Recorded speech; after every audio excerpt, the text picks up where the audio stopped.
106 over the Washington Ooh, Wizards. Donovan dropped 40. Yes, sir. Hey, GA, you got to get used to that, all right? That's the 5th time this season that Donovan has dropped 40 or more, right? Stop begging and politicking. He ain't going to pay for your little raggedy Nick, so stop. Leave that alone, Ain't Sam. happening. We got a special Stop. guest joining the show He's now. happy. It He's is winning. Donovan Mitchell. And Sam He still don't trying wanna to go recruit home you to the Knicks. to that We're Mad talking City. about the Cleveland Cavaliers He gonna sign now. the extension and stay in talk Cleveland. Exactly, JB sitting He in gonna low. sign All that. He my gonna brothers sign in that Cleveland. extension. Donovan, you guys are 15-1 in your last 16 games, 20-4 in your last 24 games. Dealing with injuries with Darius Garland and Evan Mobley, now they're all back. What have you guys learned about each other during this winning streak and how you've been able to put it together in this time? Yeah, I think the biggest thing we figured out is just how deep of a team we have. You know, you can go down the list. You got Sam Merrill, Craig Porter, obviously bringing Max Strus and George Niang. Jared Allen's been at a all-star level. I think he should have been in the all-star game. And we're doing this without two of our, one defensive player of the year and then an all-star in Darius Garland. So now that they're coming back to continue to roll just speaks to the unselfishness of the group. And, we can even be better.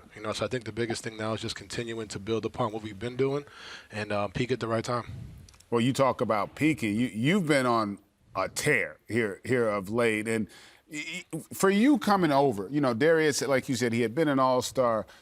Is there an adjustment for you guys, because you're both kind of first option kind of guys, but did you feel like maybe that kind of stunted the growth of your backcourt in terms of, maybe you not wanting to take over and take away from his shine or what have you?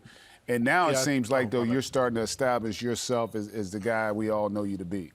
Yeah, I think, for me, I've had the opportunity, fortunately, to play with, two other point guards in Ricky Rubio and Mike Conley. DG's kind of came into the league as like the guy kind of just going off rip. So there's definitely an adjustment period. I think the biggest thing is we won a lot of games through the adjustment period. We won 50 games last year. Obviously, 50 games are 50 games, but we didn't get the playoff performance that we wanted to. So now you have a whole summer of learning new things and getting to play with each other. And then on top of that, he gets hurt for 2 months, so you're still trying to figure it out. But I think, the biggest thing is just continue to build. And it's not always going to just click right away, but for us, the way it did last year was impressive, especially for a guy like him, not necessarily having to play with a ball-dominant guard before like myself and being able to adjust, being able to still play at his level. And now for him, just continue to get back in the game shape, continue to find it. So I think, I wouldn't say it's stunning the growth, but I think it's just, a building block. I think now that we're starting to see it, starting to feel it, I think we're, going to continue to go up from here. Donovan, we've said at this desk for the past 2 seasons, we've talked about the talent, in the backcourt, you and Darius. We've talked about the front court, the bigs. We've talked about the shooting. You guys have depth. Do you think this year is finally you guys' year to make that next jump? Because I'm watching you guys play every night. You guys, in my opinion, you guys have a chance to come out the East and contend for a championship. Are you guys starting to talk like that, feel out like that, think like that? Is it quietly starting to permeate through that locker room? Hey, guys, you know what? We're as good as anybody in the West and East if we come together and keep playing and check our egos at the door.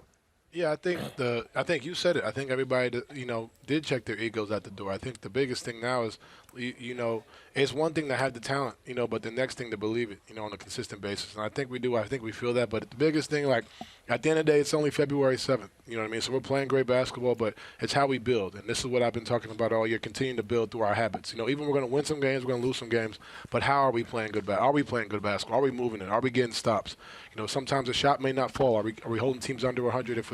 I know it's tough in this league, but that's like our goal. So continuing to do the little things. But I think, there's an aura in this locker room we believe. But the biggest thing now is we can't let it, affect us and let us get too high. At the end of the day, we got to stay even keel because, like I said, it's February. This is all good and well, but, once April comes, it's a different ball game. We still got to continue to build and get ready for April. 5th consecutive All-Star appearance for you, so congratulations on that. Thank you. Being a perennial All-Star, we got to start with that.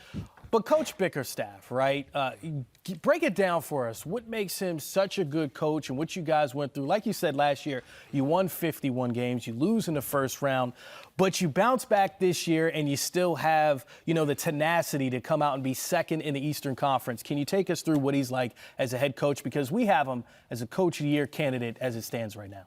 Yeah, I think the biggest thing is, the defensive approach. I think for there's a lot of things. I've played with the Defensive Player of the Year, 3-time Defensive Player of the Year, and Rudy Gobert. And it's a different system over here. It took me a while to get adjusted, but it's benefited me as well. You know, I mean, I'm up there in steals and finding ways to, you know, having one of the better defensive years of my career just because I'm thinking the game and seeing it. But the system that he set up defensively, I think, has been the biggest thing, and that's what we can fall back on. You know, that's what you want to have, something defensively we could fall back. Because offensively, you guys see it. We have enough talent. We have enough shooting. We're going to score, but how do we get stops? And I think that's something that, you know, really stood out to me when I got here, and it stands out, and it's carrying over, you know, into our play.